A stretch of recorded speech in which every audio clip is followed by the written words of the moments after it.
You're watching Fox 35 News Plus, streaming on Fox Local. Well, good morning to you and welcome into Fox 35 News Plus. I'm Garrett Wymer and thanks for joining us on this Thursday morning live on Fox Local and on YouTube. I want to go ahead and get you straight inside this courtroom in Orange County where you're taking a look at Anthony Shea. He is facing charges in connection with the death of his wife, Ellie. According to investigators, they say he killed his wife, Ellie, and then tried to make it look like suicide. Both of them worked for the Orange County Sheriff's Office at the time. This happened back in October. This is a hearing that was supposed to be on Tuesday, but was pushed back. Getting ready to show some body camera video, I believe, of the response. Let's go ahead and listen in to this hearing as it continues right now.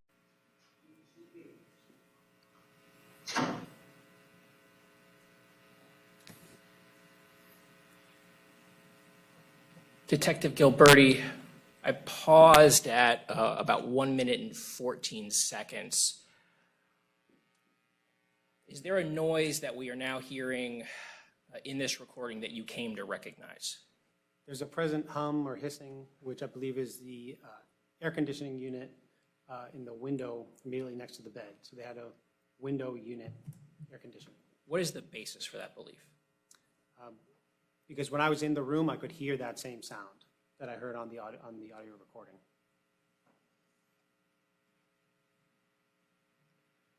And is that the only sound that's heard for the next 39 minutes or so? Yes. So we'll go to 40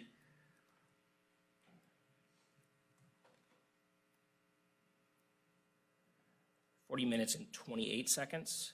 And we'll publish from that mark.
Shot. I was 80.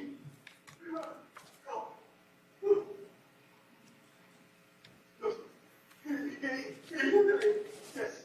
Yeah, she's a deputy. I used to be deputy. Jesus Christ.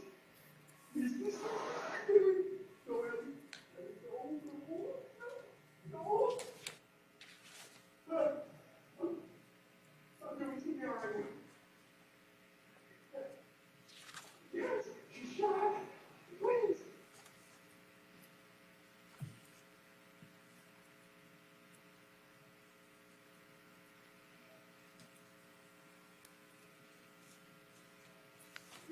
I need now. I need you guys now. I'd like a shot. No.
40. She's 40. 44.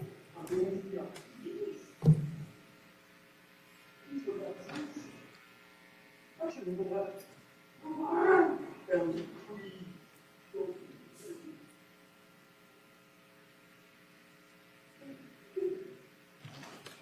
No. No. Come on. Come on. Girls, outside. Girls, go.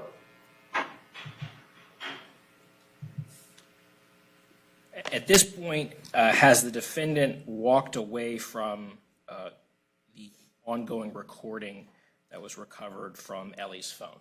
Yes, he has. And where does he go? He brings the children to the neighbor's house. What is marked as states M for identification purposes? At this time, the state would seek to move into evidence what has been marked as states M. Same caveat, Your Honor. It will be admitted as States 9 for this hearing. Anyone?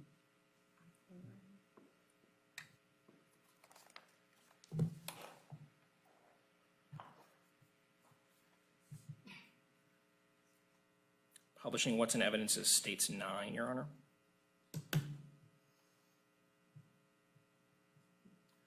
you tell the court what we're seeing?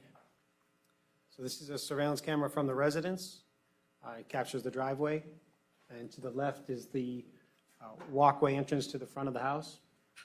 And you can see Anthony Shea is carrying the youngest daughter to the neighbor's house, and the older daughter is following behind. Where is the neighbor's house that he carries the younger daughter to and brings the older daughter to in relation to his house? It's the immediate adjacent property.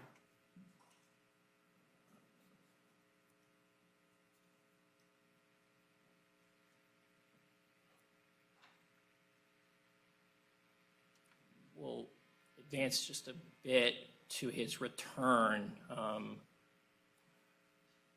to the proximity of Ellie's phone and just publish from 4519.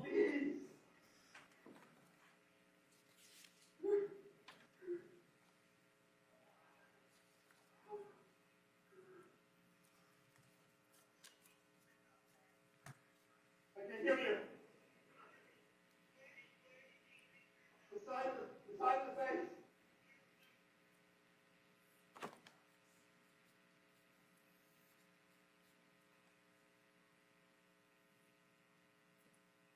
We're now hearing a second voice. So what voice are we hearing? The 911 dispatcher. Both from the extraction of the defendant's phone and the context of this recording, you've reason to believe that the defendant has put the 911 call on speakerphone for the first time. Correct. Now,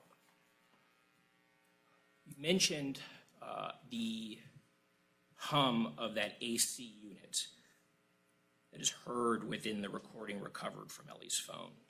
Did you request the assistance of another agency to see if that hum could kind of be reduced? Yes, I requested FDLE, ESST to reduce the hum and to raise the voices that we hear at the beginning.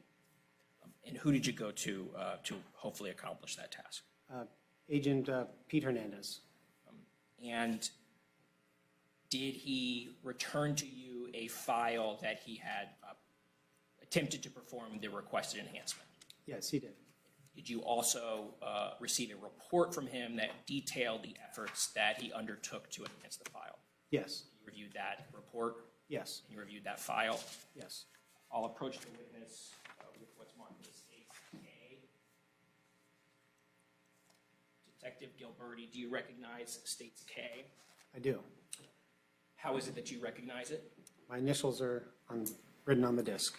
Prior to your testimony here today, you and I have an opportunity to review the contents of States K. We did. Does it contain a fair and accurate depiction of the enhanced recording that was returned by that member of the Florida Department of Law Enforcement, Pete Hernandez? Yes. Your Honor, at this time, the state would seek to move into evidence what is marked as States K for verification purposes. I mentioned the objection earlier concerning the problems with enhancement, potentially no other objection other than that. It will be received into evidence as State's Exhibit 10. Your Honor, just because the court did have an issue with publishing this in chambers, you would like I can publish a portion now. That'll be fine.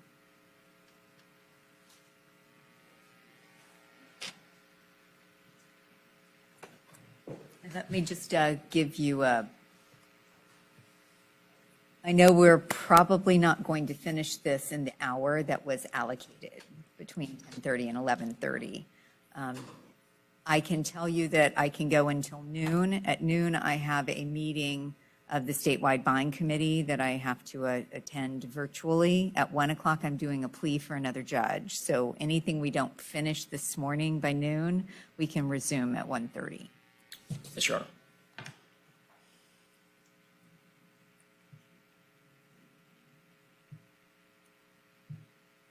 Publishing what's in evidence as States 10, and there's 3 files within this exhibit. The first file is 0002017 marker enhanced. Publish this file. And Detective Gilberti, is this file just that beginning portion of the enhancement? Yes. Right here.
Detective Gilberti, both in the original file and the enhanced file, did you hear a sound sort of at the very beginning of the recording that you thought you may have recognized? Yes. What did you do in order to try to confirm or refute that suspicion?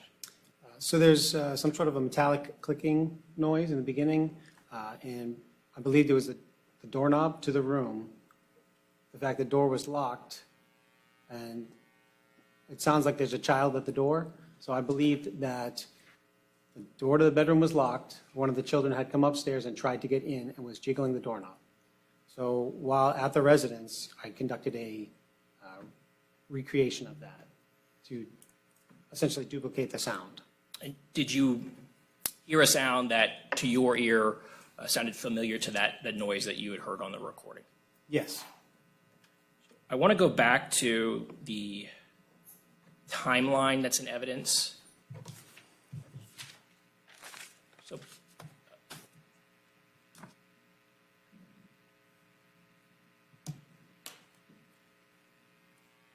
based on the timeline that's in evidence, that you're able to kind of reconstruct from when the recording started, how long was the defendant inside the room with a deceased Ellie Shea before we hear the first word come out of his mouth? 50 seconds, 50. And while inside that room, does he receive some sort of ping notification noise? Yes. And did his phone reveal that he actually turns the flashlight on some seconds before he calls 911? Yes. Does that recording continue until Sergeant Palmerloo enters the room as we previously discussed? Yes. At this time, the state is seeking evidence what is now been marked as State's Deputy Cavalcante's body camera footage, and F, Sergeant Palmerlou's body-worn camera footage. Same caveat, Your Honor. All right, they will be admitted as State's Exhibits 11 and 12 respectively. Let me ask you a bit more plainly. Do you ever hear a gunshot at any point during that 54-minute and 17-second recording? No gunshot is ever heard. Do you hear any noise other than that AC unit from the moment that the defendant tells one of his children that Ellie is sleeping to when he returns back into the room? No. What does the defendant do while at Publix as it relates to setting up an appointment? He sets up an appointment for marriage counseling. While at Publix? Yes. And does he communicate that to Ellie? Yes, he sends a calendar invite to her phone. What's in evidence I will first admit what's been marked as States A, which was previously identified as the November 4th, 2024 report. Again, same caveat, Your Honor.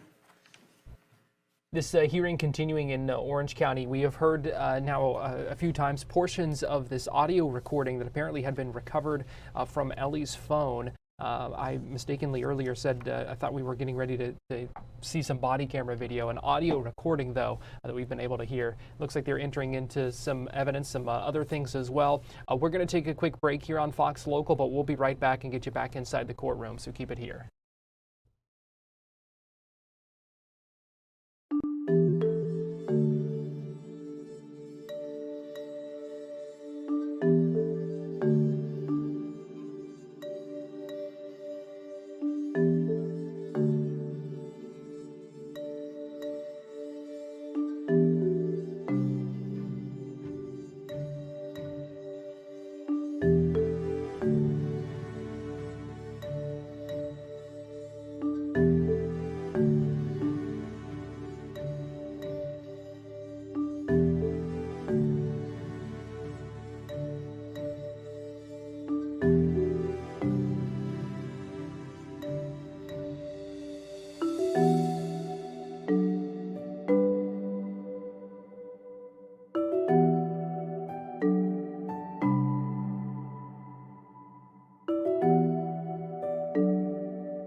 Welcome back into Fox 35 News Plus. This hearing continuing involving Anthony Shea, who is a former sheriff's deputy accused of killing his wife and accused of also trying to make it look like a suicide. They are just moments ago showed these text messages you see, and that's where that audio recording comes from. Apparently the last text from Ellie Shea's cell phone. Let's go ahead and listen in. You locked the door. I'm sorry about last night and what I said. I know this investigation and all the bullshit I've caused has us both depressed. I think the word at church yesterday was fitting. Whether we sell the house, don't sell, whatever you want, I will do. I love you. Get some sleep, my love. Want me to bring a guava con queso for dessert? And then the second message is, I'm downstairs. Our counseling is for this Wednesday at 1600. I sent you an invite. Let me know when you're awake. I will keep these chicks busy with popsicles, LOL. Was an arrest warrant obtained for the defendant on October 18th, 2024?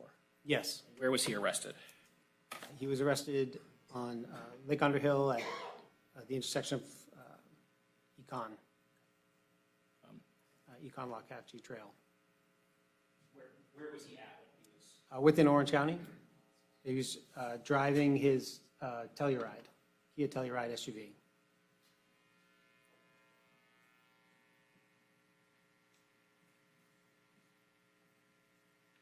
Return to publishing what's in evidence as states 6, the CSI photos. Subsequent to the defendant's arrest was another search warrant served on the Shea residence. Yes.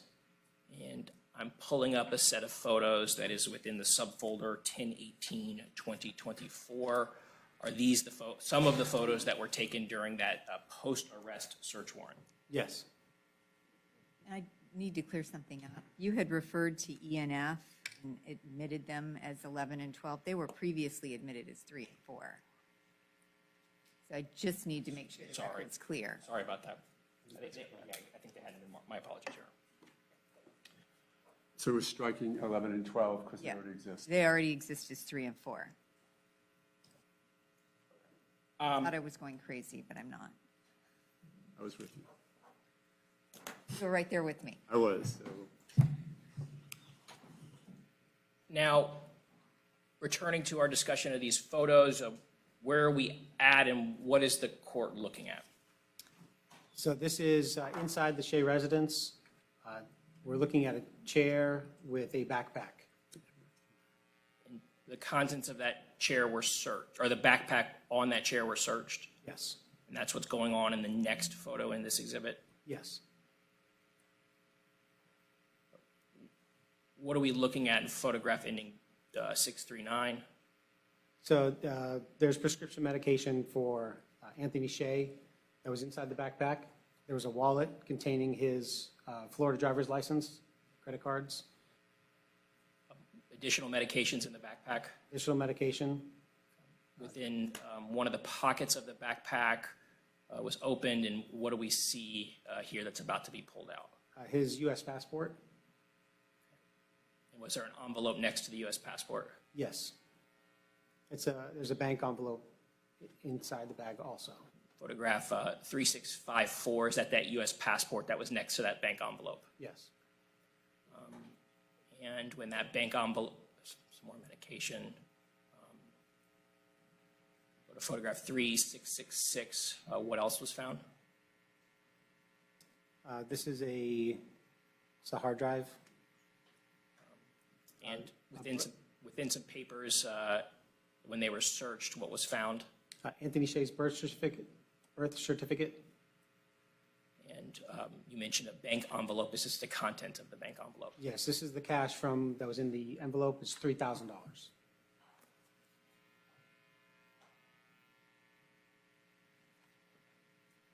After the defendant was arrested, did you set out to interview friends, family members, and coworkers of both Ellie and the defendant? I did. And is there a lot of overlap when we're talking about friends and coworkers? Yes. And why is that? They both worked for the sheriff's office, so they had a lot of commingled friends throughout the agency. What was the purpose, the investigative purpose of these interviews for you? I wanted to determine the background of their relationship, as well as any claims of Ellie's mental health, whether she had committed suicide or attempted suicide or had thoughts of suicide in the past. And where was that issue coming from? During the interviews with Anthony Shea, he described that she has been suicidal in the past due to previous incidents, and I was trying to substantiate those previous suicidal claims. Who is Abby Hilly? She works for the sheriff's office. She's now a captain for the agency, but she's a friend. She worked with both Ellie and Anthony Shea. Did you interview Ms. Shea? Ms. Hill- I'm sorry, Ms. Hilly. I did, And did you ask her questions about her relationship with Ms. Shea and Mr. Shea? yes, I'm going and actually conducted more than one interview. yes, At this time, the state would seek to move into evidence what's been marked as state's H for identification purposes. Same caveat. It will be admitted as Exhibit 11 for purposes of this hearing.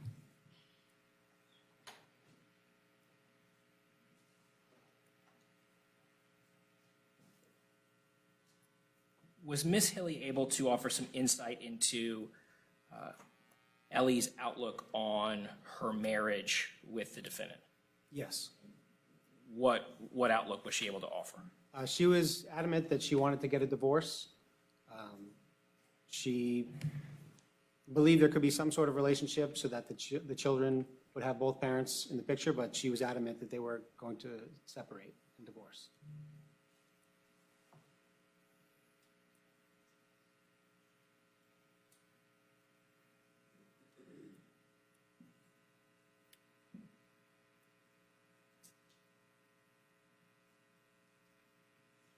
Did Ms. Hilly talk to you about a recent incident where the defendant had basically disappeared?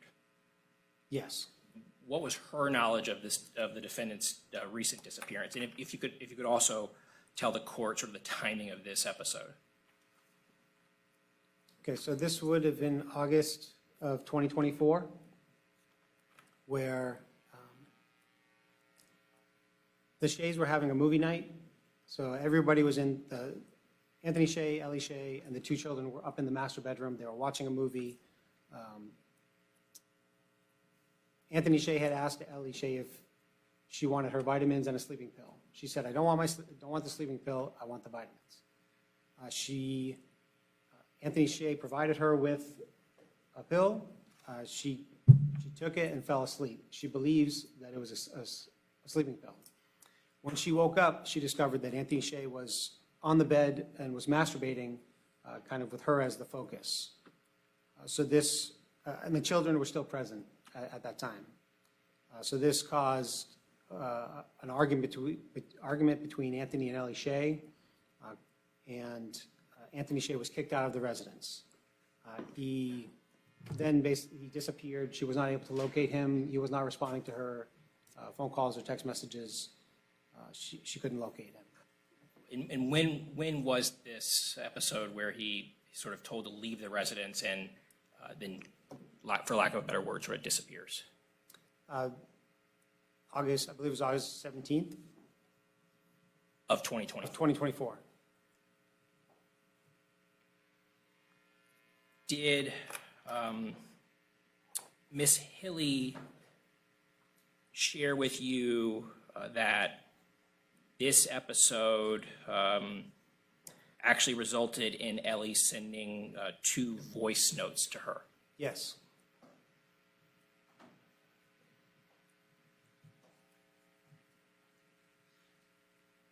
And did she share those voice notes with you during the interview? She did.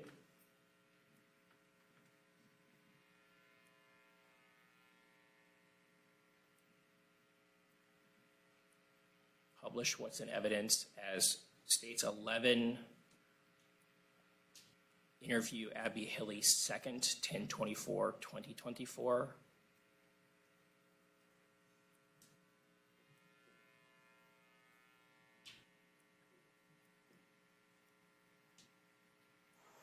Case number 24-057309. Today is October 24th, 2024, at approximately. And I will publish from the 8-minute and 39-second mark.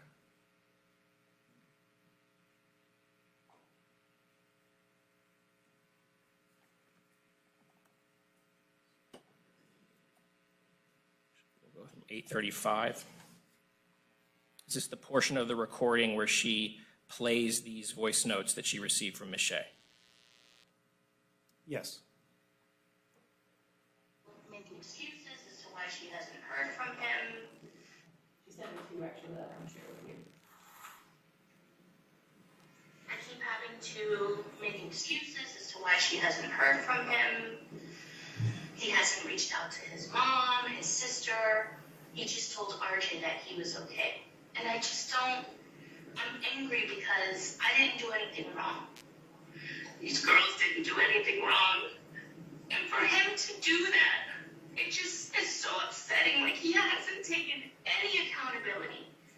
He hasn't respected me for years. And you think that with all of this going down, that he would bend over backwards to respect me. And he doesn't. So I had to kick him out of the house Saturday.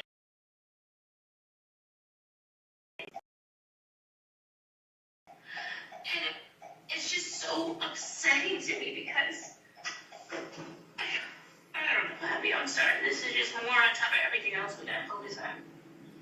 The Dillon family. So I want to pause the recording here, and I'd like you to offer some context for the court.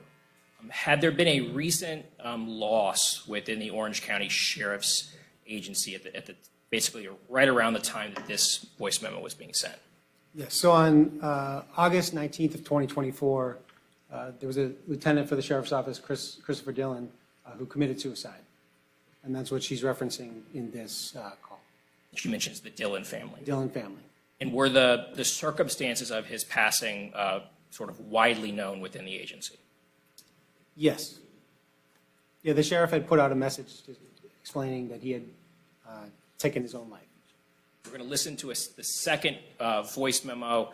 Is she making reference to the unfortunate passing of Lieutenant Dillon within this voice memo? Yes. I mean, my replies are, he didn't deserve, unless you want me to blame and stuff, but.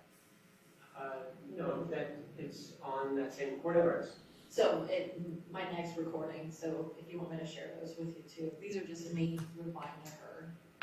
no, that's okay. If she's not on, that's fine. Yeah, because my context was that she didn't do anything wrong. He's the bad guy. He needs to have some accountability, and she did the right thing. Basically, I was just supporting her. And so then she replied to me with this. I don't know what his problem. I mean, he's selfish, right? He's a narcissist. He's everything. And he was living his best life with this lady and with Victoria. And I don't know. I just feel like you don't know these men. Like, even with Chris, I'm angry at him. How dare he do that? So his wife has to find him. How do you live in that house anymore? Like, at least don't do it at all, but at least have the respect to leave and go someplace that, because as it is, I look around, I'm like, man, I remember this memory with Tony there. I have memories with my parents in different. Had Lieutenant Dillon taken his own life within his own residence? Yes. Places, living in Orlando, or Florida, rather. I just, like, these guys are so selfish. I've thought about it. I'm not gonna lie. But I wouldn't because I don't want to leave these girls. That's not fair to them, and I don't want them to think that they're not enough. And now Chris's kids are going to think, well, damn, if he was having problems with mom, what about me? What about me? Forget about mom, live for me. It's so easy to kill yourself. This is a conversation I have to have with myself. It's so easy if I were to just die. That's an easy way out. And I'm not taking the easy way out. I gotta be here for my girls. And I have to make sure that they have a good life. So I was talking with my, I just dropped the girls off, so that's why I was able to get these voice memos out. Because I'm driving. And she's so upset. They went to the hotel that he's at yesterday. He wouldn't, we don't know what room he's in. We don't know. Just so selfish. So, and Detective Gilberti, did you... Hearing that recording there, we are going to take a break here on Fox 35 News Plus, but keep it here. We'll get you back inside the courtroom on the other side of this break here on Fox Local.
Welcome back into Fox 35 News Plus. Garrett Wymer here, and thanks for joining us on this Thursday morning live on Fox Local and on YouTube.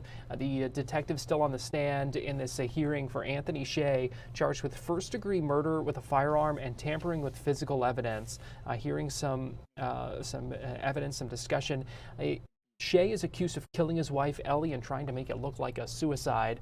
We are hearing some heard a recording of conversations with a friend of Ellie's, also a friend who she had apparently sent some voice recordings to.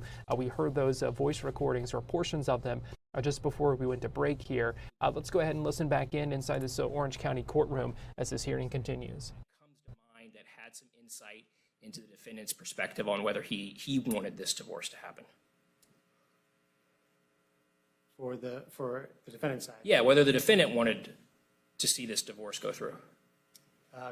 Kendall Disler is a friend of both of theirs, but she had a conversation with Anthony Shea, and he was hoping to repair their relationship. He did not want a divorce.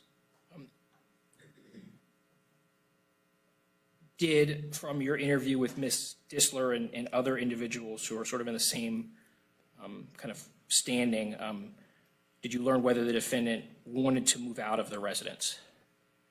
No, he did not want to move out. And was Ellie requiring him to leave the residence? Yes, so he, as part of their pending divorce, they were going to agree that he was going to move out so the girls could stay at the residence. And he was looking for a place to stay. I believe he found an apartment, but was not able to, was not sure how he was going to be able to afford it. He had concerns about his finances. Yes. He was having difficulty finding a job.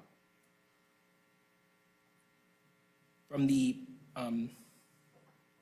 interviews that you conducted with Ms. Shea's friends, families, and coworkers, did anyone testify to you that they believed that she was at all suicidal? No, everybody I talked to said she was not suicidal. What was the understanding that you gained from these interviews in terms of Ellie's outlook on the next chapter of her life? She was, Again, Your Honor, same objection as far as him just recounting unknown witnesses and their perspective that he's now absorbing, I guess, to make his own and present it to this court. All right, that objection will be sustained unless they are summarized in the report that's already in evidence. And did you summarize some of these portions of testimony where witnesses shared with you their understanding of Ellie's outlook? I did. And drawing upon those summaries, which are in evidence, what was her outlook on life? Then the objection would be best evidence is there's a piece of evidence before the court already admitted without objection that the court can review rather than having it recounted by this witness. I'm going to sustain the objection. I have reviewed the report. Yes, Your Honor.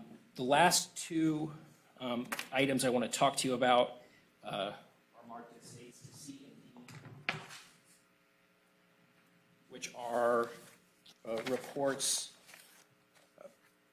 that were generated by the Florida Department of Law Enforcement Biological Laboratory.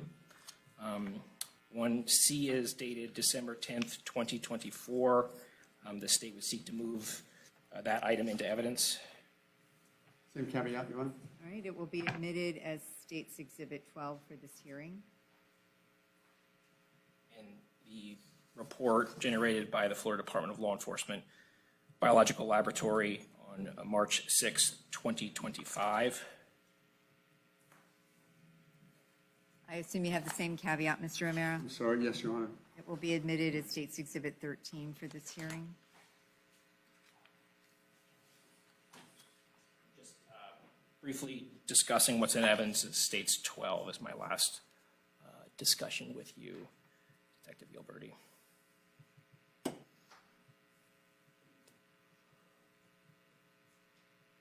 Publishing what's in evidence is States 12, the DNA report that was generated on December 10th, 2024. On this report,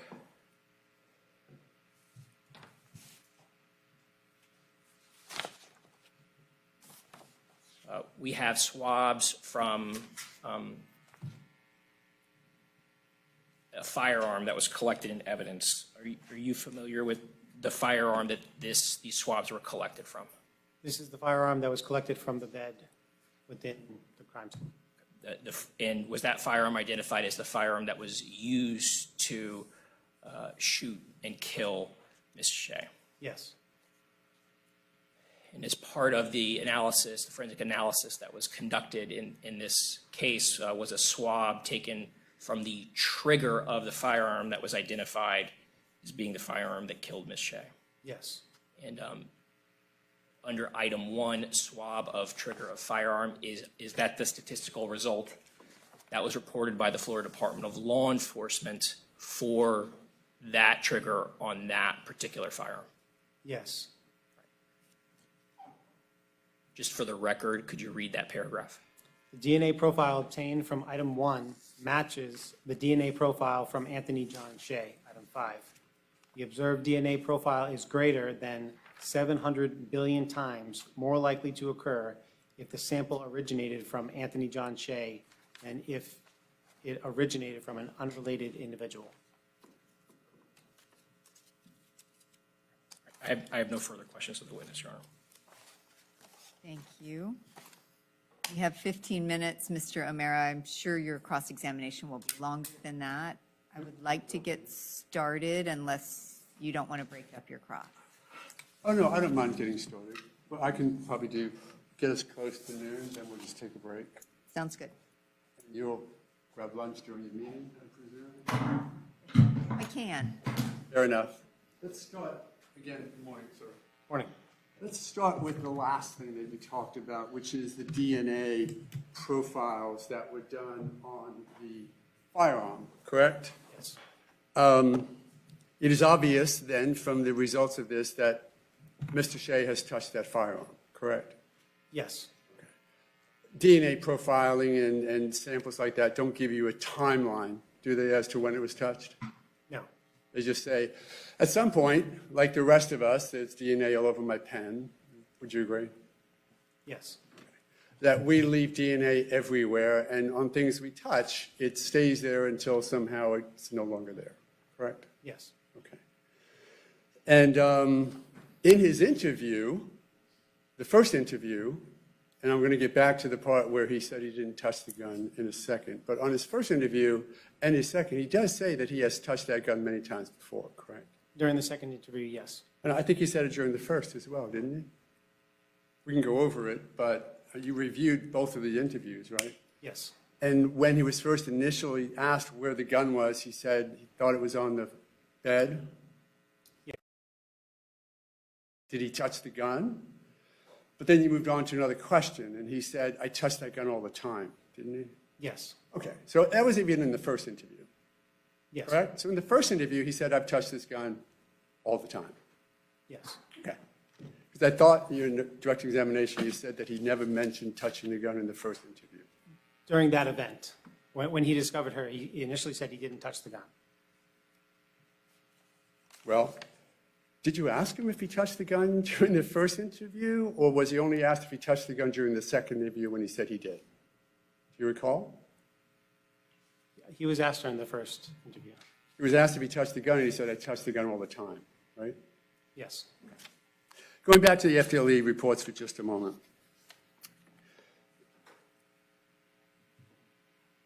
I'm curious of one thing, because obviously you took swabs from him so you get a DNA sample, and they were tested against, by FDLE, tested against several areas of the gun, including the trigger.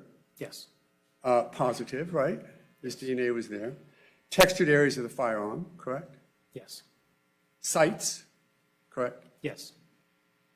Swabs of the follow-up magazine, right? Yes. And the exterior of the magazine. Yes. Explain a magazine and where it fits in a gun. So the magazine contains the bullets, or the projectiles, and you insert the magazine into the mag well or the handle of the firearm. Right. So if I pick up don't have one. If I pick up a firearm like this, I'm not touching the magazine, right? Correct. I only touch the magazine if I take it out, touch it, load it, do whatever. correct? There is an exterior portion of the magazine that you could touch if it was inserted in the firearm. That would be the butt, we'll call it, of the Yes. firearm. Do you know where the test was done by FTLE, on what part you had them focus on? It just said the exterior of the magazine. Okay. What I don't note in the FTLE report, and was it you or at your sort of control that FTLE was instructed to do these tests? At my direction. Okay. And you told them, here's some swabs from various parts of the gun? Yes. I just don't know why I don't see in the FTLE report as to Miss Shea. I see the DNA card coming from her, correct? And then I see the profile, which is accurate. Then I see, different than in the FTLE report from Mr. Shea, I just see swabs of the textured area of the firearm, right? Yes. And that's what we know is the grip of the gun, sort of, and maybe the barrel of the gun where you hold on to it. Yes. That's what you call the textured areas. Yes. And you forwarded that to FTLE. Yes. And the sights of the firearm were forwarded to FTLE. Yes. And the exterior of the magazine of the firearm was forwarded to FTLE. Yes. And she had touched all of those. Yes. Okay. And it was a family gun, right? From my understanding, yes. Okay. I just don't see why it doesn't mention anything about her DNA on the trigger. So his DNA matched to the trigger. Right. There was no other DNA profiles present. Well, where is it in the FTLE report that you submitted a swab for the trigger and they came back and said there is nothing here for her? His DNA was a match for the trigger, so there was no other DNA present. Okay.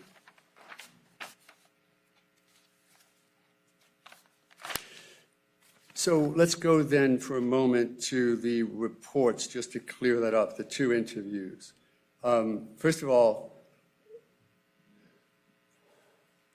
what's the procedure when there is an officer-involved shooting? As far as when the officer can be interviewed? I mean, I don't know that there's any ruling that when they can and cannot talk. I'm going to object to relevance of this questioning as the defendant was not a law enforcement officer at the time of the shooting. Mr. O'Meara. My response is I think that I have a reason for the question, and that is that law enforcement officers, and I think maybe the rest of us, should be given the right to not have to recount a traumatic event and give testimony about it, a benefit that they give law enforcement. We all know of the 72-hour rule, and I'm just curious, since it is a matter of course that we're concerned about witnesses' abilities to testify to traumatic events like a shooting, why Mr. Shea wasn't afforded that same benefit. I'm going to sustain the state's objection. If I understand the rules, a police officer in an internal investigation does not necessarily have the right not to speak under the collective bargaining agreement. So they are afforded different rights than citizens under the Constitution of the United States and the Constitution of the state of Florida. Agreed. I'm just curious why it wasn't given to Mr. Shea. All right. I'm sustaining the objection. Okay. Nonetheless, Mr. Shea did voluntarily give a statement, correct? Yes. And he actually gave two statements, correct?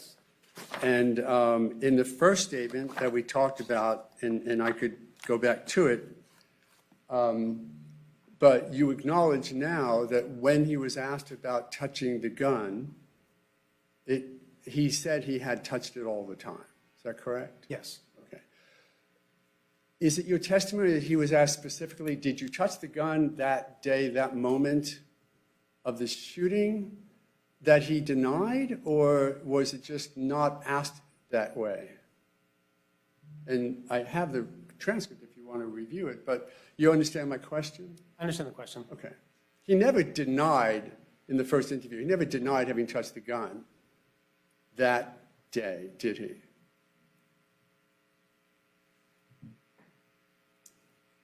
I would have to review the transcript. Okay, well, you did say that, I think, in direct examination, he didn't acknowledge touching the gun the first time, but then he came back and said it the second time. So we know when he was asked the second time that he acknowledged having touched the gun, right? Yes, He said he moved it through it, he didn't know exactly where. yes. Okay. Do you want to take a moment and look at the first transcript to determine whether or not that question was asked of him in the first interview? And by the way, who did the first interview? It was myself and Detective Ramirez. You were there. Yes, Do you have a present memory of it? yes. Was he asked, did he deny having touched the gun during this incident or not?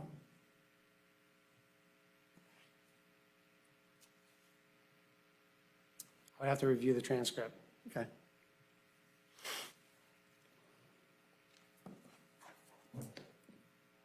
Perhaps that review could be over the lunch hour. Exactly. No, I wasn't going to do it today, right now. I was going to do it then.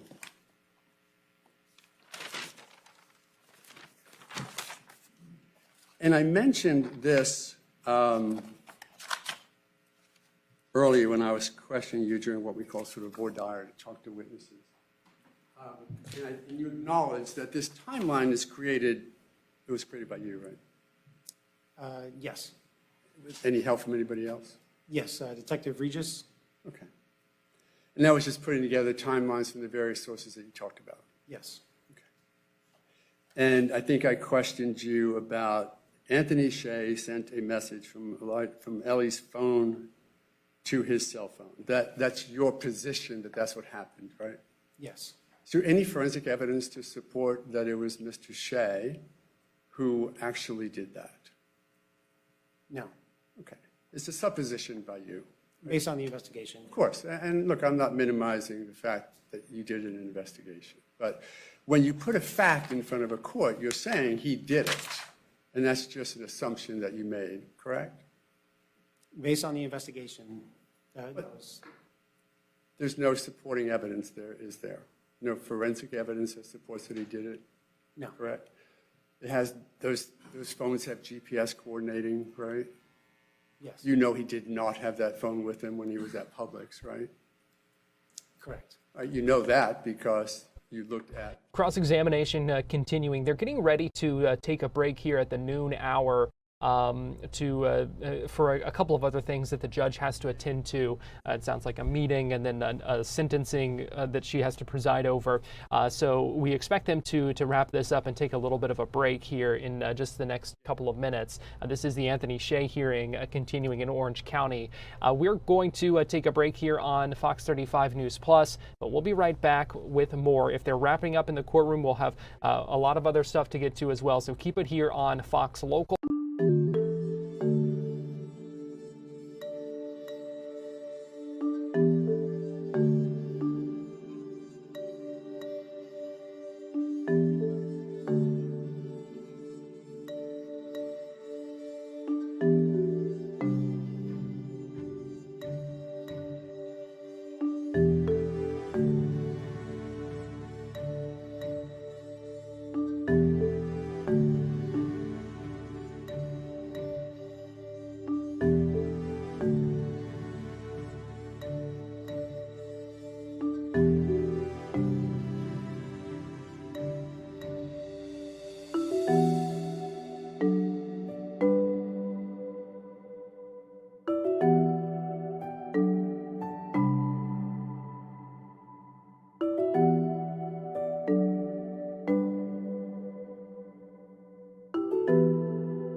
You're watching Fox 35 News Plus, streaming on Fox Local. Welcome back into Fox 35 News Plus. I'm Garrett Wymer, and thanks for joining us on this Thursday, live on Fox Local and on YouTube. It is noon. That Anthony Shea hearing is in recess right now.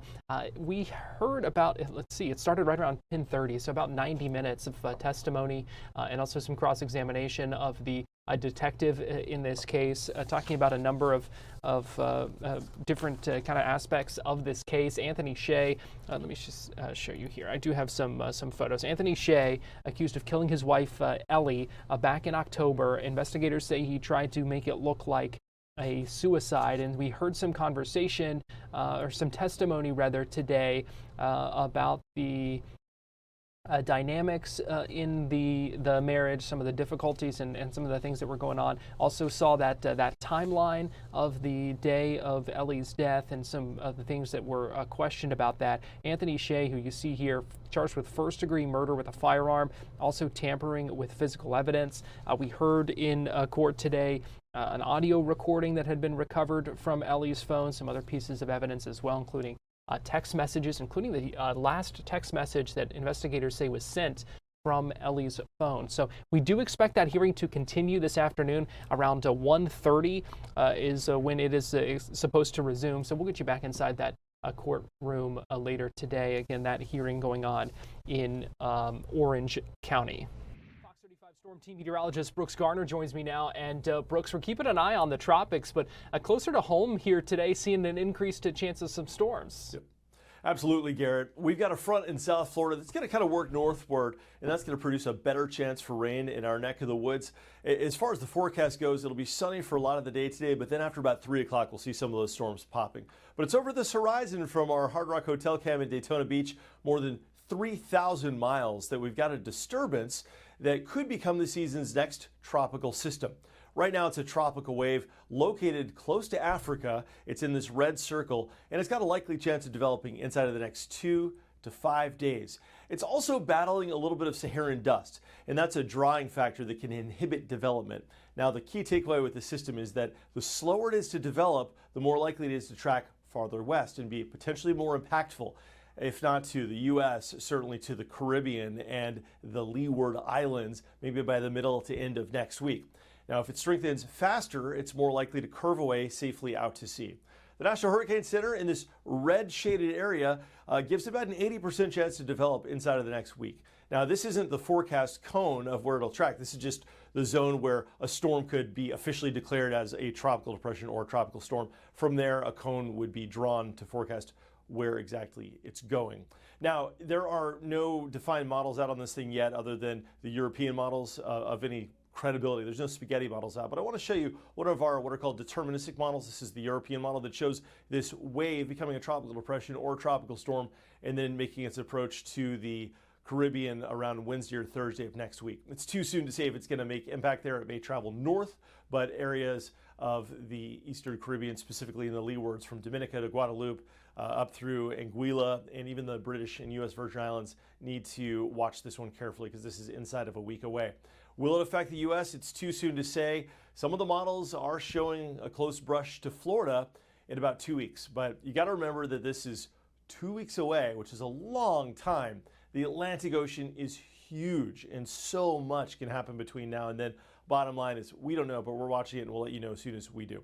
All right, we're looking outside right now to the Gulf. We've got a lot of clouds there in the southeastern Gulf as well as South Florida. That's associated with a stationary front. There's an area of low pressure along this front that's gently spinning, and it's areas of low pressure like this. You can kind of see a little bit of the spin there where there's a little bit of a kink of the clouds to the left of all those bright white clouds.